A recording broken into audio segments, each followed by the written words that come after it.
On October 4, 2023, jumping legend Brett Hemphill was endeavoring to break the plunging profundity record in Ghost Springs when something turned out badly. This is his story, beginning with a SCU beer tank, a plunge cover, and all the stuff he wants to endure. A jumper floats at the entry to a dismal cavern with obscurity surrounding him.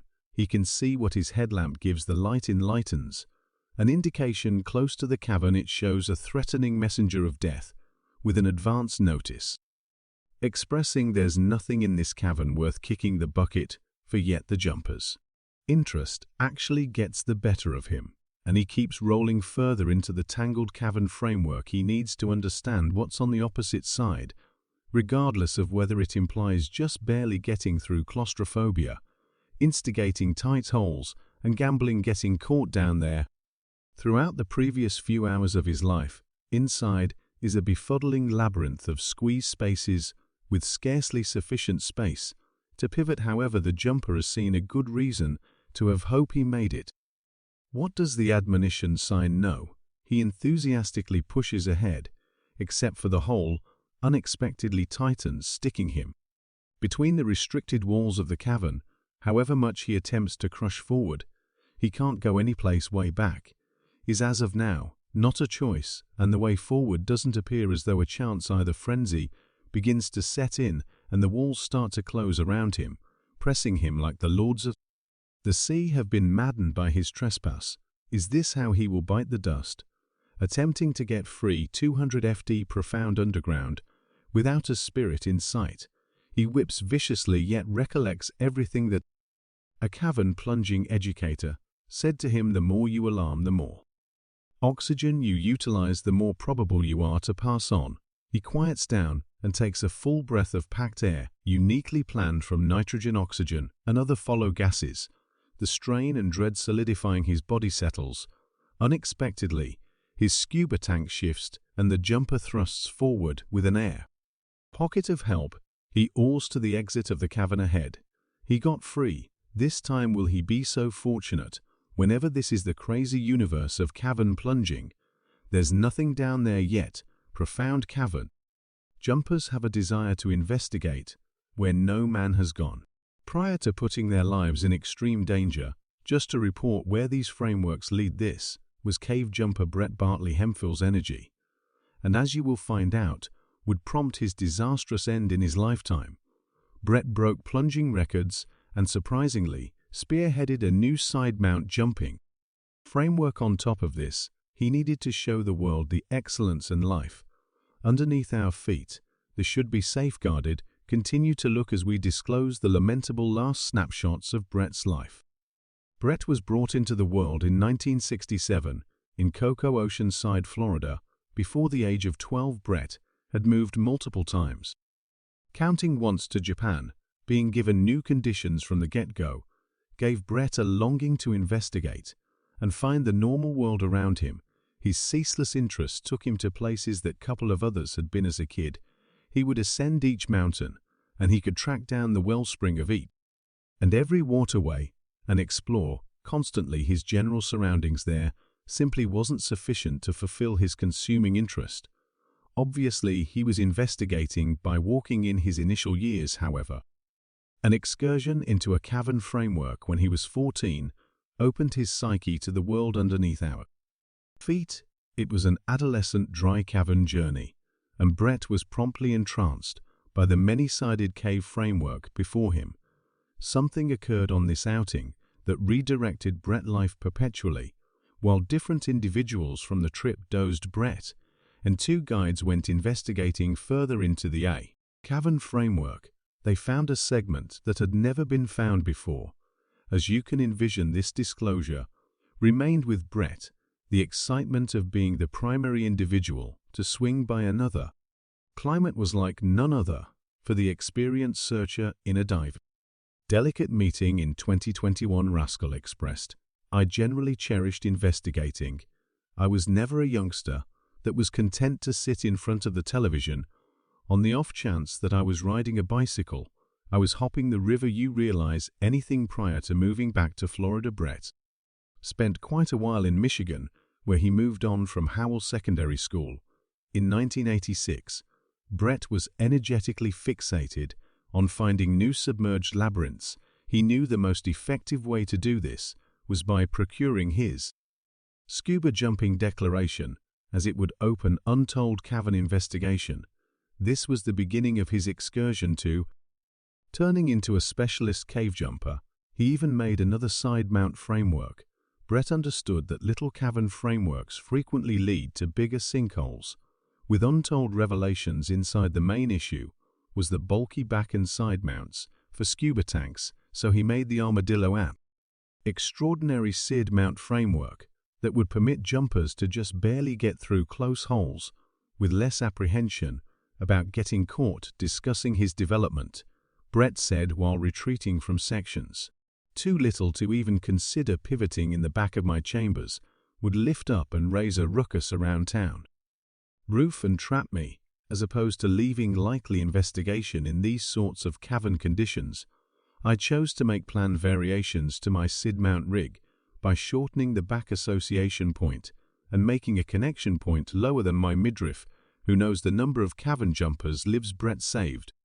With his adjusted side mount framework, cave plunging isn't simply something you can bounce into. There's a broad rundown of individuals who have died in the startling passing misses of submerged caves, and this incorporates prepared specialists like Brett, as well as novice jumpers who were pursuing a rush they weren't ready for. As per the Worldwide Diary of Oceanic Exploration and Schooling, a normal of 10 cavern jumpers kick the bucket consistently while investigating the profundities of submerged caves. This equivalent review revealed 368 passings between 1969 out of 2007. The most widely recognized cause was running out of air, meaning large numbers of these jumpers didn't observe a fundamental guideline. This is the standard of thirds. Cave jumpers should design out all aspects of their profound plunges, counting how much oxygen, nitrogen, and different gases they will require in their tanks.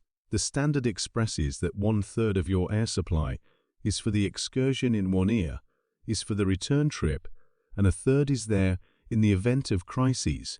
The following most normal error was the inability to run a ceaseless rule, so you could constantly find your direction back. A straightforward rule is the contrast between securely getting back to your family or being lost in a dim submerged cave.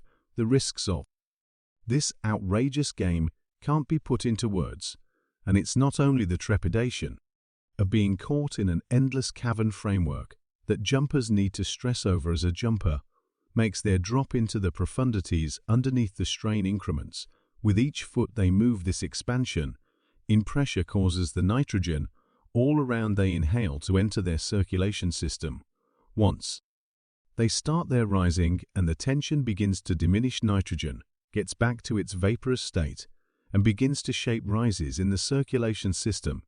This is similarly basically as terrible as it sounds, and it can cause issues going from gentle joint agony to extreme neurological issues and, in the most pessimistic scenario, demise. This makes decompression stops a day-to-day existence. Saving need. Then there is the danger of nitrogen narcosis. This just happens once you plunge past 100 after. The specific reason is obscure, yet it's felt that nitrogen influences the cerebrium synapses. Nitrogen narcosis influences everybody diversely, except a portion of the side effects incorporate elation, weakened judgment, mind flights, and loss of cognizance. It won't kill you yet. This smashed like ice state could lead you to take your rebreather off without even acknowledging what you were doing, since jumpers like Brett Hemphill habitually plunge past the 100 FD imprint. They utilized a specific blend of gases like Trix or Helix, which have a lower nitrogen content. Then once a jumper begins to plummet significantly more profound, the possibilities experiencing high-press apprehensive disorder begin to expand. The human body can unfortunately take a limited amount, a lot of strain, so when you pass 330 FT, you can begin to encounter the incapacitating impact of HPNs. This incorporates muscle jerking and shaking sickness, and heaving and changes.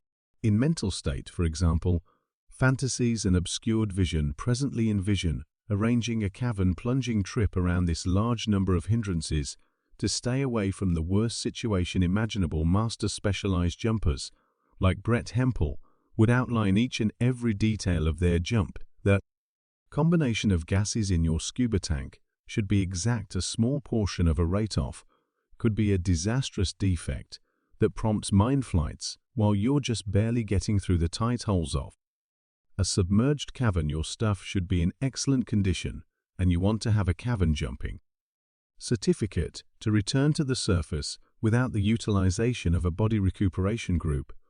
And this is precisely the exact thing Brett Hemphill did each time he plunged. In addition to the fact that he was a specialist jumper with more than 30 years of involvement, yet he likewise established the CAXT Submerged Research Group and was its leader. At the hour of his passing, their objective was to safeguard karst aquifers and the nature of their waters by directing the important logical exploration and documentation of submerged caves and courses, and this ethos was essential for Brett's energy and thinking for putting his life in danger. He felt that on the off chance that individuals knew where their water came from, they would feel more lean to safeguard it. Brett said that I feel like I have an awareness of certain expectations so that others might be able to see it, so they can pivot and go, you realize I might in all likelihood never do that yet. It's astounding, and that should be safeguarded. It's reasonable. This wasn't just about pursuing rushes for Brett. Going through these groundwater conditions resembles swimming through the veins of Mother Earth. It's like you can interface with the lifesaver of the planet. In addition to the fact that Brett's work move others to request the security and safeguarding of the caverns, he planned and reported. However, he and his group additionally broke a couple of records in the process. Remembering for his last make-a plunge, 20,008, Brett and his vehicle's submerged research group broke the USD submerged cave record by arriving at a profundity of 407 ft. It was in the cavern framework known as the Waiwachi Springs in Florida. This endeavor laid out Waiwachi Springs as the most profound, normally framed submerged spring in America. It wasn't 5 years after the fact that Brett and the K group outperformed their past record of 407 ft.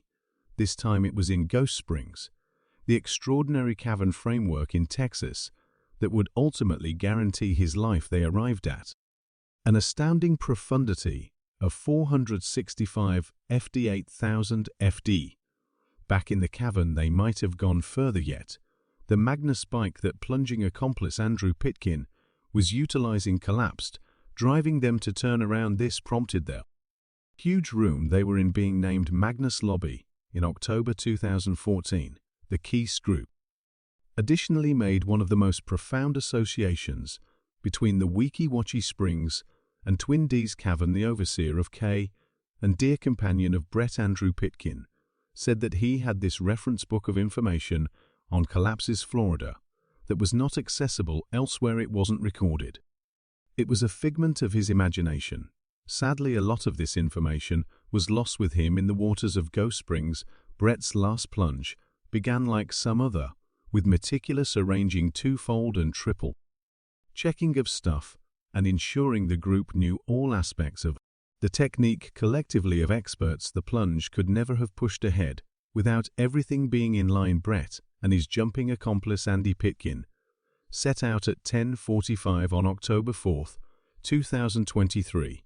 They began their drop into the completely clear waters of the Ghost Spring framework. Once you see these cavern frameworks, you can begin to comprehend the reason why cave jumpers would put their lives in extreme danger just to find more. The Ghost Spring framework begins with a long, pleasant way, with its delightful white stone running by and large around the radiant blue water. Sparkles on the walls of the cavern like stars in a crisp evening sky. This water races to feeders and streams that carry nurturing new water to natural animals of numerous types, including people. Brett and Andy cleared their path through the cavern framework, driving an aid rope so they didn't end up becoming lost, drifting through freezing waters. The pair reported every single inch of the cavern they hadn't investigated. At this point, Brett and Andy had arrived at 570 feet, another cavern jumping profundity record in the US. In the film of The Last Jump, Brett should be visible tying off an aid rope at a point in the cavern. The pair became isolated and kept on investigating various segments of the cavern cave. Jumpers are cautioned not to plunge alone, but rather these two experts were certain about one another's capacities. However, soon, the time had come to gradually get back to the rising with normal decompression stops, arranged not surprisingly, and Andy expected to see Brett's light returning through the waters all of a sudden. Yet as time ticked by with practically no indication of Brett, Andy developed concerned. He investigated at Brett's rope and expected to see it insult and moving. However, it was simply slack. Despite everything, he peered down and saw only darkness. There were no lights and no air pockets. Acknowledging what this could mean, he had a concise snapshot of frenzy, yet he figured out how to persuade himself that Brett was further behind than anticipated when he arrived at his next pressure stop, and trusted that his decompression will end. He fixed his eyes beneath, wanting to see any indication of something going on under the surface. He had looked for Brett, however much he could, yet waning gas supplies implied he needed to get back to the surface and trust that Brett made it out also. Once he got back to the surface and understood his old buddy and jumping accomplice was still no place to be seen, he realized something had turned out badly, and later said, "I began gradually, expecting that he would get me up eventually." Yet he never looked through. Groups were prepared to track down Brett. However, everybody knew the possibilities of him being found alive were close to none. Numerous master jumpers joined the tremendous pursuit work to recuperate Brett. Due to the profundity record Brett and Andy had sent, the recuperation mission was much more perilous than expected, requiring different jumpers to go further than they at any point had to bring back one of their own. It required a whole 4 days of plunging through the tricky sinkholes before he was found. His dormant body was seen as considerably further into the cavern framework than anticipated. His craving to investigate took him farther than he ought to have gone. What was once a position of magnificence and life turned into a burial place of languishing over every one of the individuals who knew and cherished Brett. Yet what befell this accomplished jumper at the hour of his end? The clinical analyst's office in LAC, Texas, wanted to direct a dissection to figure out his precise reason for death. As of now, the outcomes and data of that post-mortem have not been made public. What we truly do be aware from the disastrous passings of such countless other gifted jumpers is that one of 3 things probably happened. Brett might have encountered gear disappointment, or an erroneous combination of breathing gases prompted an excess of nitrogen in his blood supply. In light of the fact that Brett was recuperated such a ton more profound in the cavern than anticipated anyway, it appears to be logical that he got isolated from the aid rope while investigating and couldn't track down his direction. Back in 2021, Brett was cited as saying, "I don't ponder my children and my significant other when I'm 20,000 F'd back in a cavern." Those are not the things you need to contemplate in Brett's last minutes. It was probable the sum total of his thoughts were those he cherished and valued. Brett was commended by his family, companions, and the whole plunging local area that was thankful for the work he did to make their common energy more secure, and the numerous commitments he made to the local area in a horrible bit of destiny. Given the conditions when Brett left the water right then and there, he did as such as the upgraded US submerged jumping record holder, breaking the last record by in excess of 100 FD. Brett Hemphill died at 56 years old. There are logical few different spots he might want to be at the hour of his demise. However, this doesn't make his passing any less shocking. While there are perils engaged with cave plunging when you have everything arranged out like Brett and his group, the possibilities something turning out badly A very thin, his unforeseen passing profoundly impacted his family and the jumping local area past his assurance to teach the world about the wonderful life-supporting cavern frameworks. Brett was known as a companion and performer to all. He delighted in imparting his affection for music to everybody around him, and he frequently played in cover groups for nearby shows and noble cause occasions. He wasn't simply cherished for his exploratory endeavors, everybody knew him for his certified in sympathy and mankind. In the event that he wasn't profound underground investigating caves, he could be found high over the ground in the Tampa Strait region cleaning building windows. As a feature of his normal everyday employment, Brett Bartley Hemphill will continuously be recognized as an individual with sympathy, compassion, and a craving to assist with influencing the world for the better. He left a colossal effect on the jump local area, as well as the specialists, researchers, and the narrative creators that worked with him. Garrett Heil, one of Brett's children, said he's not an account of how risky things are. The credit to his name ought to show to what lengths there is. I don't will go for individuals to blame this, so as to step it ought to be motivation to continue to go. Much thanks for watching.